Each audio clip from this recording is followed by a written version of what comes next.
Well, hello again.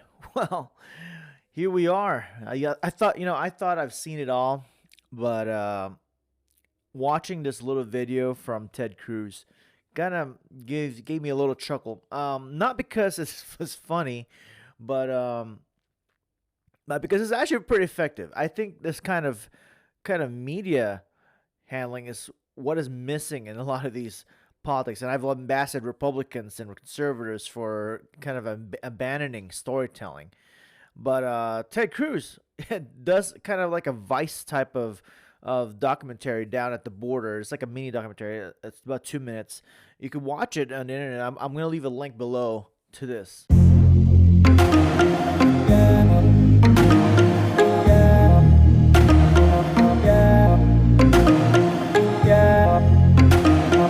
Well, let's talk about this. I thought this is actually quite effective for Ted Cruz to be doing this.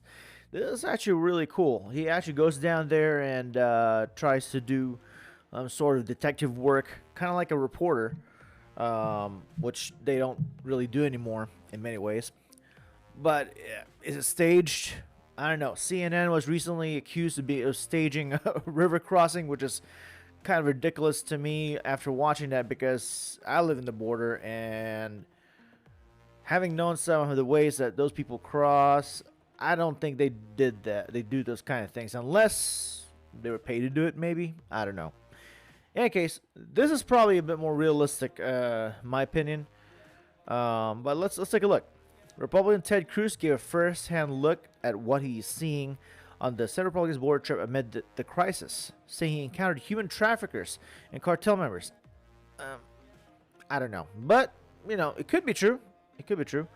But if you look at it, he's saying that's Mexico, and you can see right there are three smugglers right there standing on the Mexican side looking at us.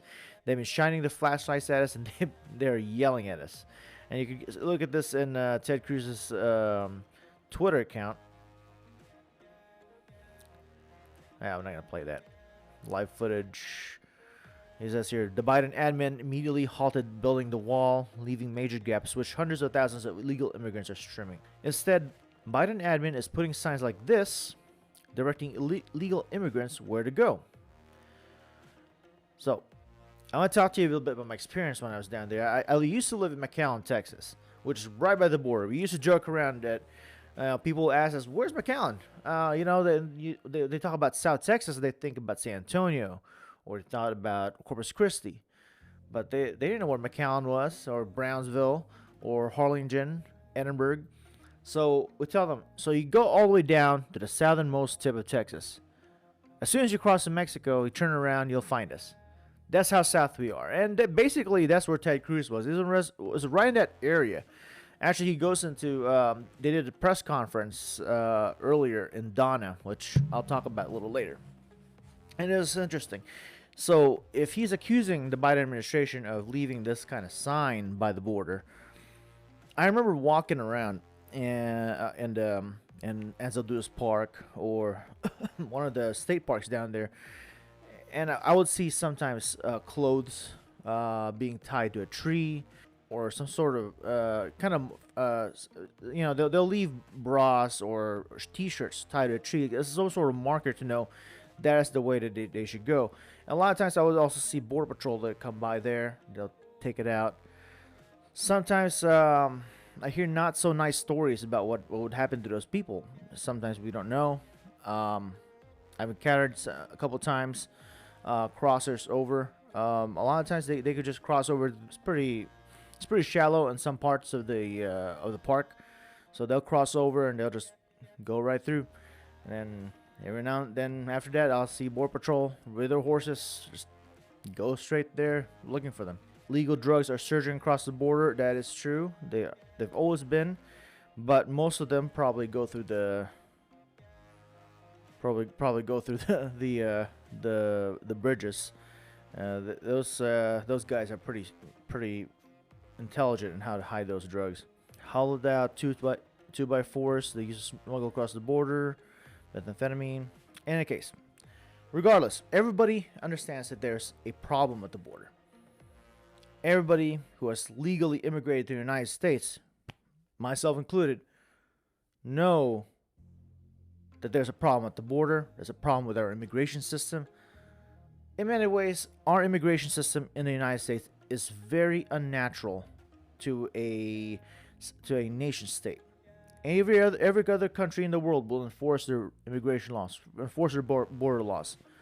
For some reason, the United States is very lax on this. And when Donald Trump tried to enforce the laws that was already in the books, he was called all kinds of names. Granted, some of that was his fault because of his bombastic nature. However, there were some good that came out of that. There was a humanitarian crisis that was forming right in the middle of his administration, and it stopped. It slowed down to a point where it was almost non-existent. But now we're seeing it again. After all the work that we've done with the Trump admin, Biden took it all away. So CNN writes this piece over here, how the current U.S.-Mexico border crisis compares with the peak of the Trump era in 2019. Well, let's see. Is it worse? Is it better? President Joe Biden is not the first president to face a growing number of migrants at the U.S.-Mexico border, and he won't be the last. Fluctuations in the migrant flows are common, regardless of which party is in power, which was evident in 2019 during the border crisis, then under President Trump. It is difficult to compare today's situation to those of recent years because of drastically different circumstances relating to the pandemic. There are several factors at play, which is deteriorating conditions in Latin America. A lot of that had to do with the pandemic as well. Pent-up demand to enter the U.S., which, by the way, if we are the worst country in the world, as according to some people protesting in Portland and L.A. right now, why are all these people trying to come in here? And a perceived relaxation of enforcement under Biden, which is true. People called Obama the deporter-in-chief. Actually, when Trump got in office, he actually deported less people than Obama. But Trump got the bad rap out of it. Now, because Biden has promised all these things, now all these people coming in are thinking that Biden's not going to enforce the border security at all, which created a very, very bad public perception. All that could set 2021 on track to exceed 2019 in a number of people apprehended at the border. Just over 100,000 people were encountered last month, 24,000 more than in February. The number of unaccompanied children crossing the U.S.-Mexico border in March is on pace to surpass May 2019. Now, let's go down here. What they have seen a huge increase of are unaccompanied minors, which are children. And it's sad because a lot of these children, we don't know who they're coming with, and it's a common trope, that these children will come in with people claiming, oh, they have family across the border. Oh, they have family over here in the United States, so they need to be crossed. But they're coming in with people, they don't know who they are. Some of these people could be smugglers. Some of these people could be abusing them. So what do? We have to keep them in our facilities. Well, you look at this. Look at here. This is on the height of the Obama administration. June of 2014. About 10,600 unaccompanied children were apprehended both May and June. May 2019, about 11,000. In February 2021. And this is still in February. This is the beginning of the year. 9,297 children have been apprehended. And we are not even at the peak yet. The peak is going to be at May and June. So what does that tell you when we get to May and June? How many of these children are going to be there?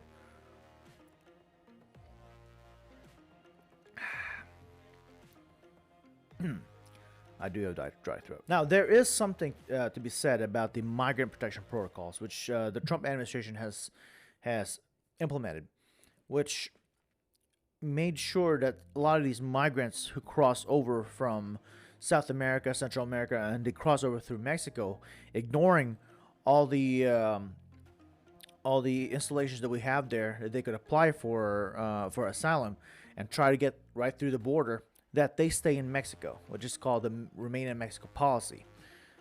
Now, a lot of them, there is truth to that a lot of them have been in Mexico all this time, so there may have been a pooling of people through there. So that is something to probably debate about. That could probably be what's causing the huge spike right now.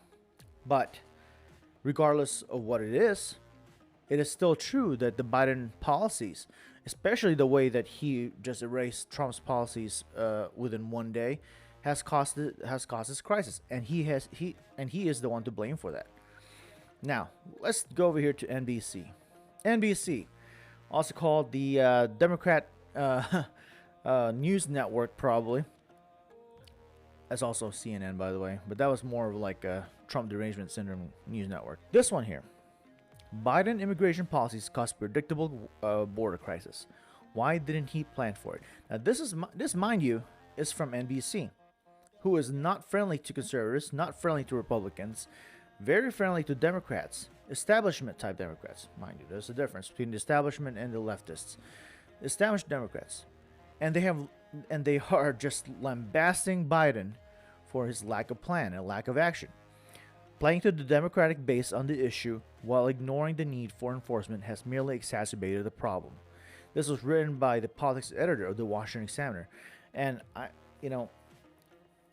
if I could find an article when I criticize a lot of these Democrats coming from their own side, that means they're doing something really bad. So Biden has got problem in his hands. President Joe Biden is facing a crisis at the border, even if the White House would prefer not to use that word. Ambassador Roberta Jacobson, the administration's coordinator for the southern border, certainly tried her best to avoid the term on Wednesday when she said, "We have to do what we do regardless of what anybody calls the situation." She was referring to the massive surge of migrants along the U.S. border with Mexico that federal authorities are struggling to keep up. And that crisis situation is at least partly of the Biden administration's making. The president campaigned on easing immigration protocols, including a moratorium on deportations, an end to the former President Trump's wait in Mexico policy for asylum seekers, and halting the construction of the border wall. That platform gave migrants good reason to believe that it would be easier to get to the United States if he was elected. Since taking office, Biden has also given them good reason to think that they might be allowed to stay, as his immigration bill would offer legal status and a pathway to citizenship to much of the U.S. undocumented population. Now, right there, where's the lie? During the campaign, Biden constantly placated to the Democratic base, saying that he would do what he can to give amnesty to illegal aliens. When during the Democratic debate,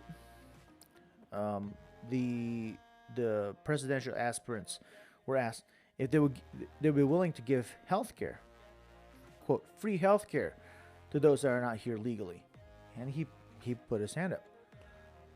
Now, if I was a migrant trying to come to the United States, and they're offering free things, give me food, give me shelter, give me everything that I probably give me everything that I probably would want out of the United States without any repercussions. Well, yes, of course, that'll push me to come to the United States and push me to go through the border. Now, is it right? If a country cannot function without its borders, if it doesn't control what goes in and what goes out of the country, then we'll have no country. NBC recommends that Biden needs to admit that his eagerness to roll back Trump's immigration policies without a meaningful plan to deal with the predictable migration increase has led to the chaos on the border. They do need to admit that it is their fault. Of course they won't, but they need to. While many voters wanted a kinder, gentler approach than Trump's, Democrats cannot simply wish away the need for effective border security and immigration regulation short of declaring open borders, a deeply unpopular idea carrying numerous economic and security risks. Now, I know there are libertarians and some Democrats that really are pushing for open borders, but is that really what you want? And now, if Joe Biden is listening to me, think about it. If you're an old school liberal Democrat, one of those tax and spend Democrats, a lot of them still had a sense of patriotism. Where has that gone?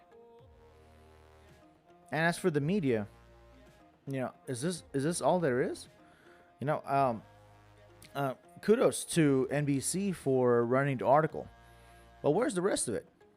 When the Republican senators went over to the Donna facility today, the Biden administration would not allow the media to enter there. Now, granted, that's not the media's fault. It's actually the Biden administration. They would not allow the media to go there. And here it is. What is occurring here on the border is heartbreaking, and it is a tragedy. You know, as we stand by the banks of the Rio Grande, we have an army of TV cameras here. It is striking that not a single one of these cameras is allowed in the Donna facility. We requested that media accompany us in the facility. The Biden administration said no. The Trump administration allowed media inside facilities like that. The Obama administration allowed media inside facilities like that. The George W. Bush administration had. The Bill Clinton administration had. But the Biden administration wants to hide what is going on here. Not only that, but... Well, back to this. As you can see, there's a lot of uncomfortable cover-up going on right now with the Biden administration and the border. It's unfortunate because a lot of people's lives depend on this. People think that by playing politics, that, you know, oh, I just don't like Trump, that everything is going to be fine when Biden gets in there. But after all he said, he did say he was going to give these people a pathway to citizenship, all these perks for breaking the laws. And what do you expect? Well, I'm going to end it there for today. Please hit the like and subscribe button, and please share the video. And please join me and by subscribing. And please hit the notification bell on the bottom so you could see more future content. Thank you very much, guys. See you next time.